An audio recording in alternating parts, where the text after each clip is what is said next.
সংবাদ সন্ধ্যায় আপনাদের সবাইকে আমন্ত্রণ জানাচ্ছি। আমি ফারহানা লোপা এবং আমি আলী আশরাফ। জানাবো বার্তা কক্ষের সর্বশেষ। এমপি পাপুলের সাজার রায়ের ৬১ পৃষ্ঠার কপি পাঠিয়েছে কুয়েত। কি ব্যবস্থা নেওয়া হবে তা নির্ধারণ করবে সংসদ।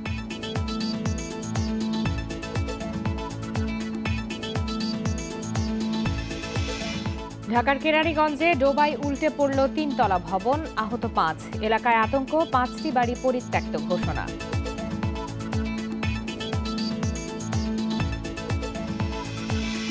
এখনো সরেনি পুরান ঢাকার রাসায়নিকের গুদাম। আগুনে ঝুঁকিমুক্ত হয়নি চকবাজার সহ ব্যস্ততম বাণিজ্যিক এলাকাগুলো।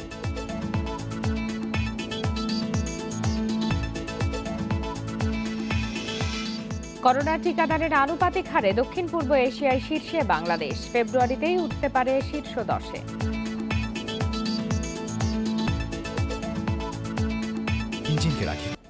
শিরোনাম জানাচ্ছিলাম, এবারে চলে যাচ্ছে বিস্তারিত খবরে।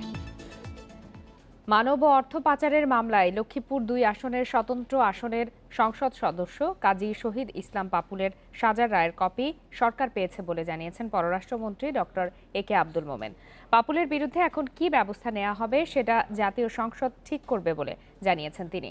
দুপুরে রাজধানীর পূর্বাচল ক্লাবে এক অনুষ্ঠান শেষে সাংবাদিকদের একথা জানান পররাষ্ট্রমন্ত্রী। তিনি আরও জানান, কুয়েত সরকার ৬১ পৃষ্ঠার রায়ের কপি পাঠিয়েছে।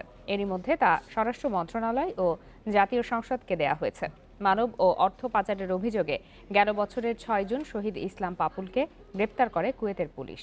বিচার প্রক্রিয়া শেষে গেল ২৮ জানুয়ারি তাকে ৪ বছরের সশ্রম কারাদণ্ড দিয়েছে দেশটির আদালত।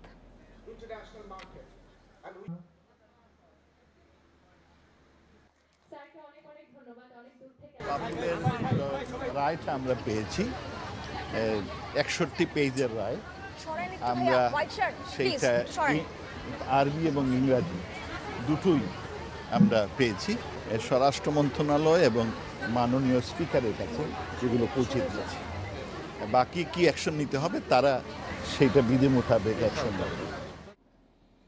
নোয়াখালীতে দলীয় শৃঙ্খলা ভঙ্গের অভিযোগ এনে বসুরহাট পৌরসভার নবনির্বাচিত মেয়র আব্দুল কাদের মির্জার বিরুদ্ধে সাংগঠনিক ও প্রশাসনিক ব্যবস্থা নেওয়ার দাবি জানিয়েছে জেলা আওয়ামী লীগ। সকালে দলীয় কার্যালয়ে সংবাদ সম্মেলনে এই দাবি তোলেন জেলা আওয়ামী লীগের সভাপতি আব্দুল ওয়াদুদ পিন্টু। এ সময় লিখিত বক্তব্যে তিনি বলেন, কাদের মির্জা দীর্ঘদিন ধরে দলীয় মন্ত্রী ও সংসদ সদস্যদের নিয়ে মন গড়া মিথ্যা ও অশোভন মন্তব্য করে আসছেন। তাই দলীয় শৃঙ্খলা ভঙ্গের দায়ে তার বিরুদ্ধে সাংগঠনিক ও রাষ্ট্রযন্ত্রের বিরুদ্ধে ষড়যন্ত্রের দায়ে আইনগত ব্যবস্থা গ্রহণের দাবি জানান তিনি। এদিকে ডিসি, এসপি ও কোম্পানিগঞ্জ থানার ওসিকে প্রত্যাহার এবং আওয়ামী লীগের স্থানীয় কয়েকজন নেতাকর্মীকে গ্রেপ্তারের দাবিতে কোম্পানিগঞ্জ থানার সামনে সকালে অবস্থান কর্মসূচি পালন করেন আব্দুল কাদের মির্জা। এছাড়াও নির্বাচন কমিশনের তফসিল ঘোষণার পূর্বে বাংলাদেশ আওয়ামী লীগের স্থানীয় সরকার মনোনয়ন বোর্ড ও জেলা আওয়ামী লীগ এবং তৃণমূল পর্যায়ের নেতৃবৃন্দের মতামতকে উপেক্ষা করে সে নিজে কোম্পানিগঞ্জ উপজেলার ৮টি ইউনিয়ন পরিষদের চেয়ারম্যান পদ প্রার্থীর নাম কোন ক্ষমতা বলে ঘোষণা করেন। আমরা কাদের মির্জার এসব অশোভনীয় এবং সংগঠন বিরোধী অসদাচরণের জন্য শাস্তি দাবি করছি। শুধু আল জাজিরায় প্রচারিত প্রতিবেদনের বিষয়ে সঠিক কোনো ব্যাখ্যা সরকারের কাছে নেই, আর তাই এর দায় বিএনপি জামায়াতের ওপর চাপাতে যাচ্ছে। এ মন্তব্য করেছেন বিএনপির স্থায়ী কমিটির সদস্য আমির খসরু মাহমুদ চৌধুরী। সকালে চট্টগ্রাম প্রেস ক্লাব মিলনায়তনে বিএনপির কেন্দ্রীয় যুগ্ম মহাসচিব আসলাম চৌধুরীর মুক্তির দাবিতে আয়োজিত সংবাদ সম্মেলনে এ মন্তব্য করেন তিনি। বাংলাদেশের মানুষ উত্তর চাচ্ছে, আল জাজিরার যে কথাগুলো তুলে ধরেছে এগুলোর উত্তর চাচ্ছে, তো এগুলো তো তারা কোনো উত্তর দিচ্ছে না। তো এগুলো যখন উত্তর দিচ্ছে না কিংবা দিতে পারছে না, তো তারা যে ওই বাংলাদেশের এই ১০০ বছর আগে যে রাজনীতি ওর কাঁধের উপর তুলে দেবে, এগুলো তো লাভ নাই। কারণ এগুলো বলার অর্থ হচ্ছে যে তাদের কাছে কোনো উত্তর নেই। কেরানীগঞ্জের মধ্য চড়াইল এলাকায় ডোবায় কাত হয়ে পড়েছে অবৈধভাবে নির্মিত ৩ তলা একটি আবাসিক ভবন। এতে আহত হয়েছে ৫ জন। শুক্রবার সকাল ৭টার দিকে এই ঘটনা ঘটে। ফায়ার সার্ভিস বলছে, কোনো নিয়ম নীতির তোয়াক্কা না করে ডোবার উপর নির্মাণ করা হয় ভবনটি। এই ঘটনার পর এমন আরও ৪টি ভবন পরিত্যক্ত ঘোষণা করেছে স্থানীয় প্রশাসন। মধ্য চড়াইলের বাসিন্দা জানে আলম ২ দশক ধরে ৬ সদস্যের পরিবার নিয়ে ৩তলা ভবনে বসবাস করছিলেন। শুক্রবার সকাল ৭:৩০টার দিকে হঠাৎ হেলে ডোবায় পড়ে ভবনটি। এ সময় ভবনটিতে ছিলেন 7 জন। তাদের উদ্ধার করে পাঠানো হয় স্থানীয় হাসপাতালে। 7টার দিকে এই বাড়িটা অতর্কিতভাবে পড়ে যায়। তো ভিতরে 6-7 জন লোক ছিল, বাড়ির মালিক সহ। হাত কাটছে, মাথা ফাটছে, গ্লাস টেলাস দিয়ে কাটাকাটি হয়েছে অনেক। এরপরে কারো কোনো শব্দ পাই না। 1 ঘন্টা পর খোঁজাখুঁজির পরে পাইছি হলো সজল। ভবনটি ডোবার উপর অবৈধভাবে নির্মাণ করা হয়েছিল বলে জানায় ফায়ার সার্ভিস। এই ধরনের দুর্ঘটনা আপনারা জানেন ইতিপূর্বে ঘটেছে। এটা নন ইঞ্জিনিয়ার্স ভবন, এটা ইঞ্জিনিয়ার্স ভবন না, যা অপরিকল্পিত ভবন, এই জন্য দোষে গেছে। তবে আল্লাহর কাছে অশেষ শুকরিয়া যে কোনো প্রাণহানি ঘটে নাই।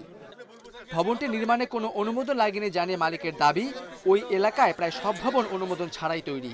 থেকে 20 বছর আগে তো তখন কিছু ছিল না, তখন তো সবাই এখানে এইদিকে তো কোনো ডিআইটি বা অন্য কোনো প্ল্যান তো এদিকে কোনো অনুমোদনই এখানে অনুমোদন নাই তো। আপনারও কোনো কাগজ? না, আমি তো 20-21 বছর আগের বিল্ডিং করছি, তখন তো প্রশ্নই ওঠে না। দুর্ঘটনার পর ওই ভবনের আশেপাশে 5টি ঝুঁকিপূর্ণ ভবন পরিত্যক্ত ঘোষণা করেছে প্রশাসন। আমাদের এখানে আরেকটি ভবনে ফাটল দেখা গেছে, সেই ভবনটিকে আমি দেখেছি। ওই ভবনটি আমরা ইতিমধ্যে পরিত্যক্ত ঘোষণা করে সেই ভবনটিও ফাঁকা হয়ে গেছে। এর পাশাপাশি মোট এখানে এই পুকুরের আশেপাশে যে কয়টি ভবন আছে, সর্বমোট আমরা 5টি ভবন পরিত্যক্ত ঘোষণা করেছি। এলাকায় এমন আরও ঝুঁকিপূর্ণ ভবন আছে কিনা তার তালিকা করা হবে বলেও জানিয়েছে প্রশাসন। Khaled Raihan, independent news, Dhaka. এখনো সরেনি পুরান ঢাকার রাসায়নিকের গুদাম, শুধু প্রকল্পেই আটকে আছে উদ্যোগ। চকবাজার, বাবুবাজার সহ পুরান ঢাকার ব্যস্ততম বাণিজ্যিক এলাকাগুলো আগের মতোই আগুনের উচ্চ ঝুঁকিতে রয়েছে। ফায়ার সার্ভিস বলছে, এসব কারখানায় প্রায়ই ঘটছে অগ্নিকাণ্ড। নিমতলির ভয়াবহ অগ্নিকাণ্ডের 9 বছরের মাথায় চুরিহাট্টা ট্র্যাজেডি। আবারও পুরান ঢাকা থেকে রাসায়নিকের কারখানা ও গুদামগুলো সরানোর হাকডাক, কিন্তু বদলায়নি কিছুই। চুরিহাট্টা অগ্নিকাণ্ডের 2 বছর পরের চিত্র এটি। আরমানিটোলা, বাবুবাজার, চকবাজার সহ পুরান ঢাকার বিভিন্ন এলাকার আবাসিক ভবনের নিচে রাসায়নিকের রমরমা ব্যবসা। প্রতিদিনই বিভিন্ন রাসায়নিকে গুদাম ভর্তি করছেন ব্যবসায়ীরা। আমি 45 বছর ধরে এই লাইনে।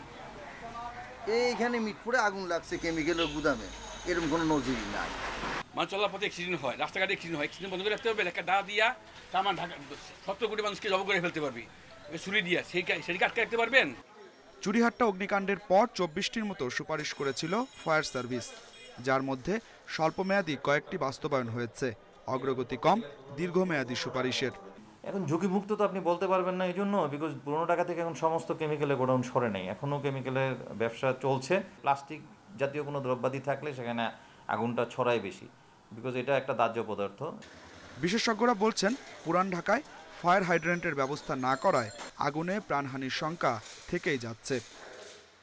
পানির সংকট রয়েছে এবং হাইড্রেন্টও যেটা আছে ডিজাইন, এগুলো বিভিন্ন শহরে করা হয় না এখনো। হাইড্রেন্টের যদি একটা পরিকল্পনা করা যায়, ওয়াসার যদি ব্যবস্থা করে, এটা করা সম্ভব হয়।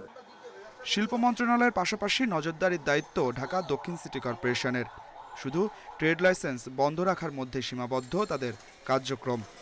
একটি গাছ কিন্তু একদিনে বড় হয় না, আর একটি বড় গাছ কিন্তু এক কোপে কিন্তু কাটা যায় না, অনেকগুলো কোপ তাকে দিতে হয়, একটা গাছ করতে পারি না। সেই প্রক্রিয়ার মধ্যে আমরা আছি। সরকার তো কাজ করছে, জমি অধিগ্রহণ করতে হবে, বিল্ডিং করতে হবে, এই তালিকা লাগবে, ওদেরকে শৃঙ্খলাবদ্ধ করতে হবে, ইটিপি করতে, অনেকগুলো বিষয় আছে। চাইলে কিন্তু একদিনের মধ্যে কিন্তু পারি না আমরা। এদিকে 2020 সালের মধ্যে পুরান ঢাকা থেকে 167 কোটি টাকার ব্যয়ে অস্থায়ী কেমিক্যাল পল্লীতে গুদাম স্থানান্তরের কথা থাকলেও ঘরই নির্মাণ হয়নি। আর জমি অধিগ্রহণ শেষ হয়নি মুন্সিগঞ্জের স্থায়ী কেমিক্যাল পল্লীর, অথচ প্রকল্পের মেয়াদ শেষ হবে 2022 সালে। Adilur Rahman, independent news, Dhaka. নরসিংদীর ঘোড়াশাল ইউরিয়া সার কারখানার নির্মাণাধীন ফ্যাক্টরি ভবনে গ্যাস লাইন থেকে অগ্নিকাণ্ডের ঘটনা ঘটেছে। ফায়ার সার্ভিস জানায়, শুক্রবার সকাল থেকে ঘোড়াশাল সার কারখানা নির্মাণাধীন ফ্যাক্টরি ভবনের পাইলিংয়ের কাজ করছিলেন শ্রমিকেরা। দুপুর 12টার দিকে হঠাৎ করেই তিতাস গ্যাসের পাইপলাইনের ছিদ্র থেকে আগুন ধরে যায়। মুহূর্তেই আগুন ছড়িয়ে পড়ে। খবর পেয়ে ফায়ার সার্ভিসের 5টি ইউনিট ঘটনাস্থলে পৌঁছে 5 ঘন্টার চেষ্টায় আগুন নিয়ন্ত্রণে আনে। আগুন নেভাতে সহযোগিতা করে তিতাস গ্যাসের একটি দলও। একটি নির্মাণ কাজে ব্যবহৃত কিছু যন্ত্র আগুনে পুড়ে গেলেও এই ঘটনায় কোনো হতাহতের খবর পাওয়া যায়নি।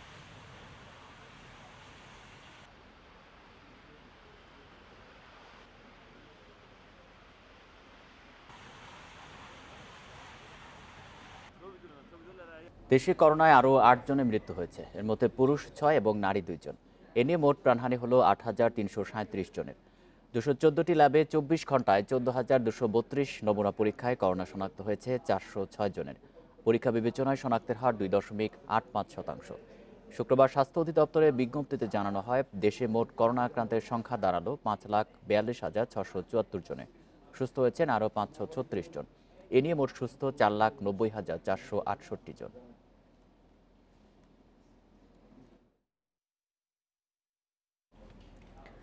করোনার টিকা দেওয়ার আনুপাতিক হারে দক্ষিণ পূর্ব এশিয়ায় শীর্ষে বাংলাদেশ। আওয়ার ওয়ার্ল্ড ইন ডেটার তথ্য অনুযায়ী প্রতিবেশী দেশ ভারত, পাকিস্তান, ইন্দোনেশিয়া রয়েছে বাংলাদেশের পেছনে। এ ধারা অব্যাহত থাকলে ফেব্রুয়ারির শেষ নাগাদ পৌঁছে যেতে পারে সর্বোচ্চ টিকা দেয়া প্রথম 10 দেশের তালিকায়। করোনা মহামারী ঠেকাতে টিকা দেয়া হচ্ছে বিশ্বের নানা দেশে। আওয়ার ওয়ার্ল্ড ইন ডেটার তথ্য অনুযায়ী বিশ্বে প্রায় 17 কোটি ডোজ টিকা দেয়া হয়েছে। আর এক্ষেত্রে সবার আগে থাকা যুক্তরাষ্ট্র দিয়েছে 6 কোটি, চীন 5,52,00,000, যুক্তরাজ্যে 1.5 কোটি, ভারতে 82 লাখ আর ইসরায়েলে 63 লাখ। তবে প্রতি 100 জনের বিপরীতে টিকা দেওয়ার হার বিবেচনায় সবচেয়ে এগিয়ে ইসরায়েল।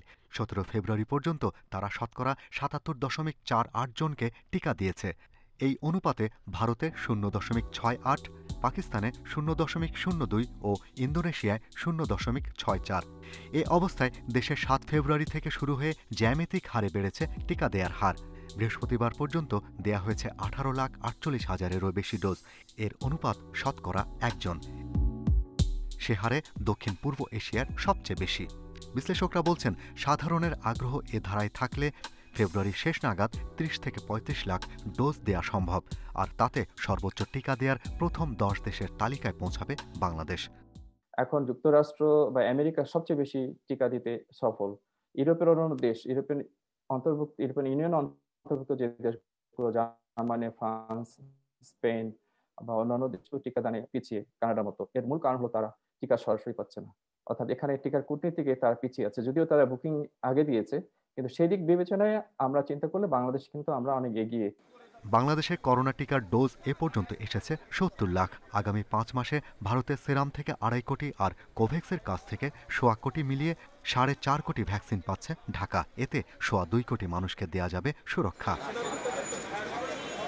এখন দেশে প্রায় 1000-এরও বেশি হাসপাতালে দিনে টিকা দেয়া হচ্ছে প্রায় 2.25 লাখ। এপ্রিলের প্রথম থেকে আমাদের ডাবল ডোজ টিকা শুরু হবে। তখন আরেকটা চ্যালেঞ্জ সামনে আসবে, সেটা হলো যে তখন এই টিকা, যেমন আমরা প্রতিদিন 3 লাখ লোককে টিকা দেওয়ার প্রস্তুতি দেখছি, কিন্তু সেটা ডাবল হতে হবে, কারণ 8 মাস পরে যারা আসবে তারা এবং যারা চলমান টিকা, তো সেই ব্যবস্থাপনা এখন থেকে তৈরি করতে হবে। জনসন অ্যান্ড জনসনের করোনার টিকা কিছুদিনের মধ্যেই শিশুদের দেয়া শুরু করবে অনেক দেশ। এতে বাংলাদেশও আগ্রহী বলে জানিয়েছে স্বাস্থ্য মন্ত্রণালয়। Shahriar Anirban, independent news, Dhaka. পল্লী চিকিৎসকদের প্রশিক্ষণের নামে কোটি কোটি টাকা হাতিয়ে নিচ্ছে নাম সর্বস্ব কয়েকটি সংগঠন। অভিযোগ আছে, অর্থের বিনিময়ে স্বাস্থ্য অধিদপ্তর থেকে প্রশিক্ষণ পরিচালনার অনুমোদন নেয় তারা। প্রশিক্ষণ নেওয়া বাধ্যতামূলক না হলেও পল্লী চিকিৎসকদের চাপ দিয়ে প্রশিক্ষণ নিতে বাধ্য করে এসব সংগঠন।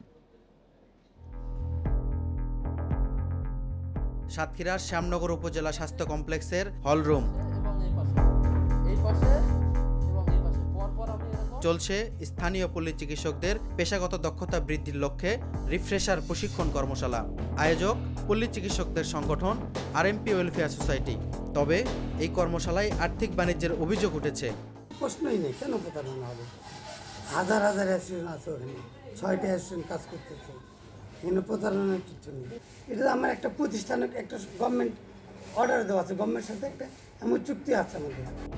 নিজেদের অর্থায়নের কথা বলে অনুমোদন নিলেও চিকিৎসকদের কাছ থেকে জনপ্রতি 7,500 থেকে 8,000 টাকা নিচ্ছে আয়োজকরা। আমাদের বলা হয়েছে গ্রাম ডাক্তার সমিতি থেকে আমাদের বাধ্যতামূলক ট্রেনিং করতেই হবে, বা সিভিল সার্জন থেকে যদি রেট টেট দেয়, এরকম কোনো ঝামেলা যেন না হয়, তার জন্য আর কি। এটা এখন ভর্তির জন্য দিচ্ছি প্রাথমিকভাবে 3,000 টাকা দিচ্ছি, আর 5,000 টাকা দিতে হবে এখনো। দেশের সব পল্লী চিকিৎসককে প্রশিক্ষণ দেওয়া হলে লুট করা টাকার অঙ্ক কোথায় দাঁড়াবে তা সহজে অনুমান করা যায়। ব্যবসায়িক উদ্দেশ্য থাকলে আমরা যদি, আমি যে দেখলাম আপনি বললেন সাতক্ষীরাতে যে এরকম ঘটতেছে, এরকম যদি কেউ করে তাহলে আমরা এটা বন্ধ করে দিব। অবশ্য প্রতিবেদন প্রচারের আগে তা বন্ধের নির্দেশনা আসে স্বাস্থ্য অধিদপ্তর থেকে। এতে বলা হয়েছে, ইন্ডিপেন্ডেন্ট টেলিভিশনের তালাশ টিমের অনুসন্ধানের প্রেক্ষিতে পল্লী চিকিৎসকদের প্রশিক্ষণ পরিচালনার ক্ষেত্রে দুর্নীতি ও অনিয়মের অভিযোগ তদন্তের জন্য 3 সদস্য বিশিষ্ট একটা কমিটি গঠন করা হয়েছে। Enamul Haque, independent news, Satkhira. এ বিষয়ে আরও বিস্তারিত দেখুন আজ রাত 9:30টায় ইন্ডিপেন্ডেন্ট টেলিভিশনের অনুসন্ধানমূলক অনুষ্ঠান তালাশে। সবাইকে দেখার আমন্ত্রণ রইল। চলে যাচ্ছে পরের প্রসঙ্গে।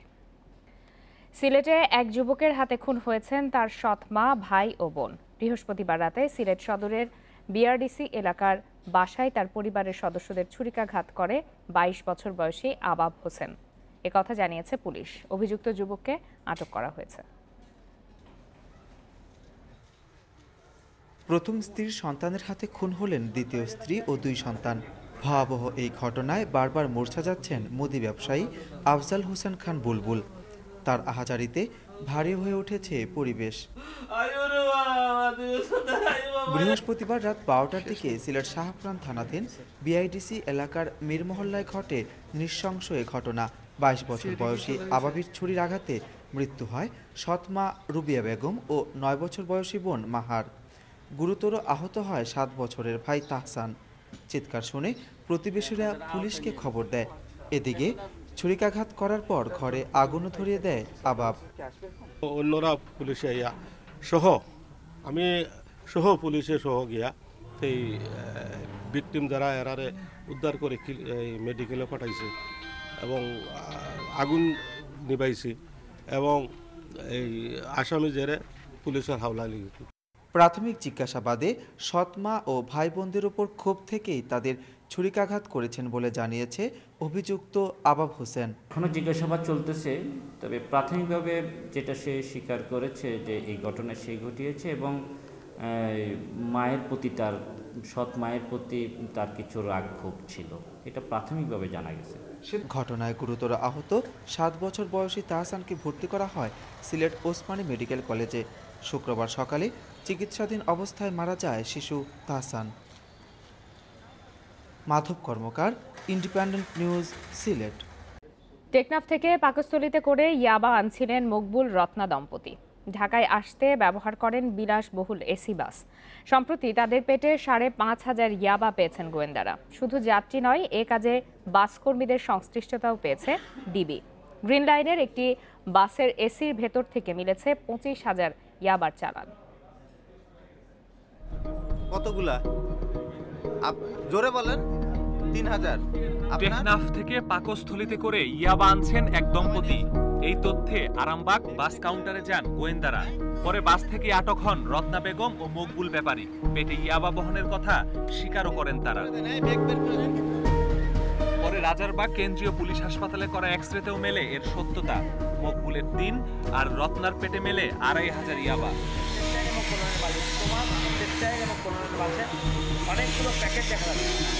তারা বলছে এই চালান বুঝিয়ে দিলে 55,000 টাকা পেতেন তারা। মোবাইল ফোনেই হয় সব যোগাযোগ, লেনদেনও হয় মোবাইল ব্যাংকিংয়েই। ফোন করলো যে আপনি এখানে আসেন, এখানে আসার পরে আমাদের একটা প্যাকেট দিয়ে দেয়, ওই প্যাকেটের ভিতরে হোটেল নিয়ে আমরা প্রসেসিং করে নিয়ে আসছি। যারা দিছে তারা এরকম ছোট সাইজের ক্যাপসুল বানাই দিছে আর কি, ওগুলা ওষুধের মতো গিলে গিলে হয়েছে। টেকনাফ থেকে শুধু বাস যাত্রী নয়, ইয়াবা আনছে স্টাফরাও। এমন তথ্যে ফকিরাপুল কাউন্টারের সামনে গ্রিন লাইনের একটি বাসে চালানো হয় তল্লাশি। পরে উদ্ধার হয় এসির ভেতর লুকিয়ে রাখা 25,000 ইয়াবার চালান। আটক হন বাসটির এক কর্মী। বিলাসবহুল বাসে ইয়াবার চালান আসছে, কি করছে কর্তৃপক্ষ? নিরাপদ এবং সুন্দরভাবে পরিচালনা করা যায়, এই রুটটাকে ভালো মতো মানুষজন ব্যবহার করতে পারে। এখানে এই মাদক নিয়ে যেন আর কোনো রকম ভবিষ্যতে কোনো বাজে ধরনের কোনো ঘটনা না ঘটে। গোয়েন্দারা বলছেন অভিনব কায়দায় আনা চালান একের পর এক আটক হলেও তা বন্ধ করা যাচ্ছে না। মাদক নিয়ন্ত্রণে জনসাধারণকে যুক্ত করা গেলে পরিস্থিতির পরিবর্তন আসতে পারে বলে মনে করছেন এই গোয়েন্দা কর্মকর্তা। ফৌজদারি কার্যবিধি 59 ধারাতে স্পষ্ট করে বলা আছে, কোন সাধারণ নাগরিকের সামনে যদি কোনো কগনিজিবল অফেন্স বা ধর্তব্য অপরাধ সংঘটিত হয়, তাহলে সেই সাধারণ নাগরিক ওই অপরাধীকে ধরবেন, ধরে নিকটবর্তী থানাতে নেবেন অথবা নেওয়ার ব্যবস্থা করিবেন। ইয়াবা বা মাদক আইটেমস একটা ধর্তব্য অপরাধ, এটার জন্য সব নাগরিক ওই ব্যবসায়ীকে, ওই খাদ্যকে ধরতে পারবেন, পুলিশকে খবর দিতে পারবেন। গত এক সপ্তাহে 3 চালানে 54,000 ইয়াবা সহ 4 মাদক কারবারিকে গ্রেপ্তার করেছে ডিবি গুলশান বিভাগ। Masudur Rahman, independent news, Dhaka. খুচরা পর্যায়ে সরকার নির্ধারিত দামে বিক্রি হচ্ছে না ভোজ্য তেল। মানভেদে খোলা সয়াবিন তেল বিক্রি হচ্ছে নির্ধারিত দামের 10 থেকে 15 টাকা বেশিতে। Consumers association of Bangladesh CAB বলছে, শুল্ক কমানোর পাশাপাশি রোজা শুরুর আগেই টিসিবির মাধ্যমে স্বল্প মূল্যে বিক্রি করা হলে দাম নিয়ন্ত্রণে আসবে। ভোজ্য তেলের দাম নিয়ন্ত্রণে সম্প্রতি দাম নির্ধারণ করে দিয়েছে সরকার।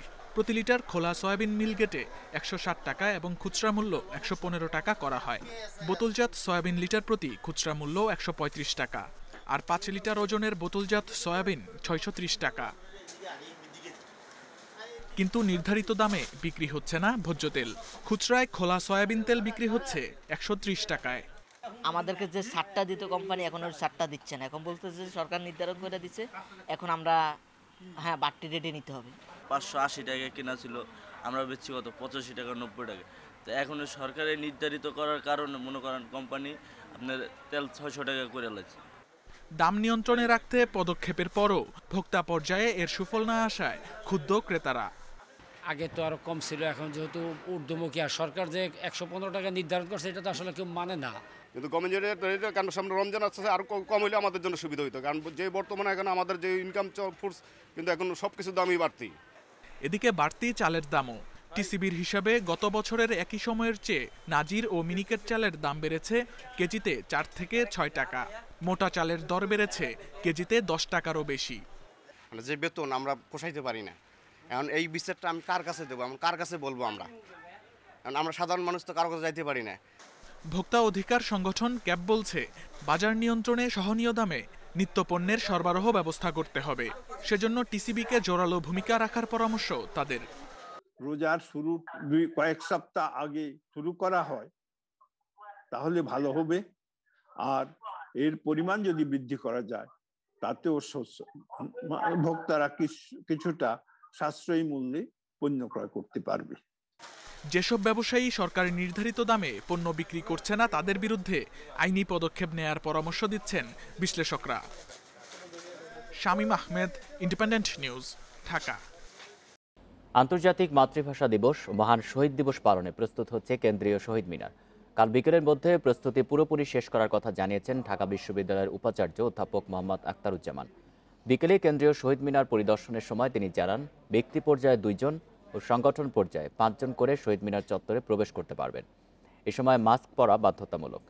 আইনশৃঙ্খলা বাহিনী নিরাপত্তা নিশ্চিতে তৎপর রয়েছে বলে জানান তিনি। 21শে প্রথম প্রহরে রাষ্ট্রপতি ও প্রধানমন্ত্রী যাতে শ্রদ্ধা জানাতে পারেন, সে লক্ষ্যে যাবতীয় নিরাপত্তা প্রস্তুতি নেওয়া হচ্ছে। শহীদ মিনারে শ্রদ্ধা জানানোর সময়সূচি বরাবরের মতোই থাকবে।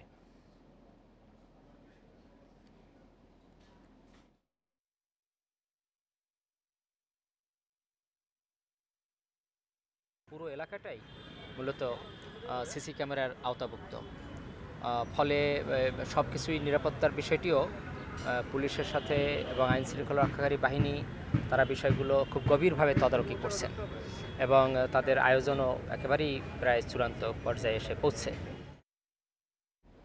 নিউজিল্যান্ডের বিপক্ষে সিরিজের জন্য বাংলাদেশ দল ঘোষণা করেছে বোর্ড। স্কোয়াডে ফিরেছেন মোসাদ্দেক হোসেন সৈকত ও আল আমিন হোসেন। পারিবারিক কারণে আগেই নাম প্রত্যাহার করে নিয়েছিলেন সাকিব আল হাসান।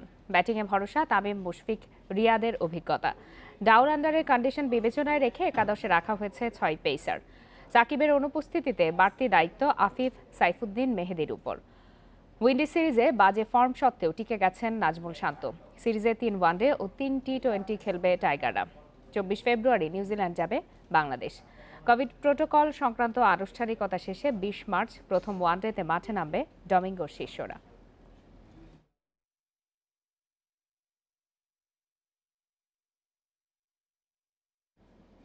জাতীয় দলের হয়ে টেস্ট না খেলে আইপিএলে খেলা সাকিব আল হাসানের সিদ্ধান্তে হচ্ছে আলোচনা সমালোচনা। তবে টাইগার অলরাউন্ডারের শ্রীলঙ্কায় না যাবার সিদ্ধান্তের মাঝেও ইতিবাচক দিক দেখছেন সাবেকরা। 2021 টি-20 বিশ্বকাপের আগে ভারতের মাটিতেই আইপিএল খেলার অভিজ্ঞতা যোগ করতে পারে বাড়তি মাত্রা। দেশের হয়ে খেলা অবশ্যই গর্বের বিষয়, তবে মুক্ত বাণিজ্যের এই সময়ে কোনো দর্শনই আর অপরিহার্য নয়। ফ্র্যাঞ্চাইজি ক্রিকেটের আবির্ভাব প্রসঙ্গটা করে দিয়েছে আরও আপেক্ষিক। দীর্ঘ বিরতির পর মাঠে ফিরেই নিতে পারেননি টেস্ট ক্রিকেটের চাপ। শরীর আপত্তি করায় ঢাকা টেস্টে খেলেননি সাকিব আল হাসান। তারপরও সব্যসাচী অলরাউন্ডারের সামর্থ্য নিয়ে কোনো সংশয় নেই ফ্র্যাঞ্চাইজিগুলোর। আইপিএল নিলামে সাকিবকে নিয়ে দলগুলোর আগ্রহ দিচ্ছে পরিষ্কার বার্তা। স্কোয়াডের পুরনো সদস্যকে দলে ফেরানোর পর কেকেআর কর্তৃপক্ষের শরীরী ভাষায় বলে দিচ্ছে বাকি গল্প। Bringing Shakib back to KKR was a big thing. Shakib Al Hasan। IPL নিলাম সংক্রান্ত জটিলতার পর এবার মূল চ্যালেঞ্জ। এপ্রিলে প্রায় একই সময়ে শুরুর অপেক্ষায় থাকা আইপিএল আর শ্রীলঙ্কার বিপক্ষে টাইগারদের টেস্ট সিরিজ, দুইয়ের মাঝে ছোট ফরম্যাটটাই বেছে নিলেন সাকিব। চিঠিটা দিয়েছে তখন আমরা বোর্ডের সিদ্ধান্ত নিলাম যে ওকে ছুটি দিতে, কারণ বোর্ডের সিদ্ধান্ত হলো কি ওকে জোর করে তো আর খেলানো যায় না। এর আগেও কিন্তু অনেক কারণে আমরা ছুটি দিয়েছি, বাট এই ধরনের ইয়েটা হলো প্রথম। বাট যেটা সিদ্ধান্ত হয়েছে যে আপনি কেউ যদি খেলতে না চায় তাহলে ওকে জোর করে খেলাবে না। ফ্র্যাঞ্চাইজি ক্রিকেটের আহ্বানে দেশের হয়ে টেস্ট খেলা ছেড়ে দেয়া তারকা সংখ্যা কম নয়। সবশেষ উল্লেখযোগ্য উদাহরণ ফাফ দু প্লেসি। আগামী 2 বছরে 2টি সীমিত ওভারের বিশ্বকাপ। এপ্রিলে ভারতের মাটিতে আইপিএল খেলে অক্টোবরে সেখানেই টি20 বিশ্বকাপ খেলা। দীর্ঘমেয়াদে তাকালে পাওয়া যাচ্ছে সাকিবের সিদ্ধান্তের যৌক্তিকতা। অবশ্যই আমরা চাই না সাকিবকে মিস করতে, তারপর অনেক সময় প্লেয়ারদের স্বার্থ, ন্যাশনাল ইন্টারেস্ট সব কিছু মানে মিনিমাইজ করতে হয়। কিছু কিছু ক্ষেত্রে হয়তো প্লেয়ারদের স্যাক্রিফাইস করতে হয়। সাকিব কিন্তু অনেকদিন আইপিএলের জন্য কিন্তু সাকিব দেশের জন্য কিন্তু আইপিএল অনেকবার স্যাক্রিফাইস করেছে। অনেক সময় হয়তো ওর নিজস্ব প্লেয়ারদের ইন্টারেস্ট অনেক সময় দেখতে হয়। হয়তো ইমোশনালি বলবে কি না দেশ আগে, ঠিক আছে, কিন্তু সে তখনই ভালো পারফর্ম করবে দেশের যখন সে মেন্টালি পিস থাকবে। তো ওই একটা জায়গার জন্য একদমই পার্সোনাল ব্যাপার। এটা আমি ভালো খারাপ কিছু বলবো না, বাট যদি গুড লজিক হয়ে থাকে অবশ্যই ইজ দ্য বেস্ট জাজ। কারণ প্রতিটা প্লেয়ারই কিন্তু মানে বেশি খেলতে চায়। এপ্রিলের দ্বিতীয় সপ্তাহে শুরু হবার কথা আইপিএলের 14তম আসরে। বিসিবির দেয়া শর্ত অনুযায়ী 19 মের পর আর আইপিএল খেলা চলবে না জাতীয় দলের ক্রিকেটারদের। তবে এই ঘোষণার মাধ্যমে সব বিধিনিষেধের ঊর্ধ্বে চলে গেলেন সাকিব আল হাসান। জহিরুল ইসলাম, ইন্ডিপেন্ডেন্ট নিউজ। সংবাদ সন্ধ্যা শেষ করব, তবে তার আগে শিরোনামগুলো জানাবো আরও একবার। এমপি পাপুলের সাজার রায়ের 61 পৃষ্ঠার কপি পাঠিয়েছে কুয়েত। কি ব্যবস্থা নেওয়া হবে তা নির্ধারণ করবে সংসদ।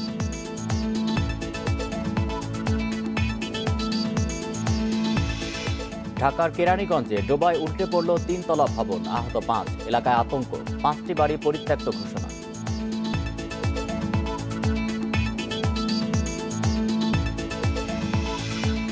এখনো সরেনি পুরান ঢাকার রাসায়নিকের গুদাম। আগুনের ঝুঁকিমুক্ত হয়নি চকবাজার সহ ব্যস্ততম বাণিজ্যিক এলাকাগুলো।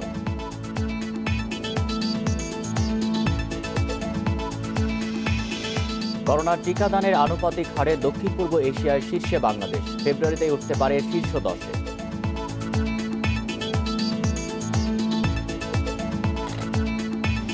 এ ছিল সংবাদ সন্ধ্যায়। ইন্ডিপেন্ডেন্ট টেলিভিশনের সব খবরের আরো বিস্তারিত জানতে চোখ রাখুন ফেসবুক, ইউটিউব আর টুইটারে। এতক্ষণ সাথে থাকার জন্য সবাইকে ধন্যবাদ।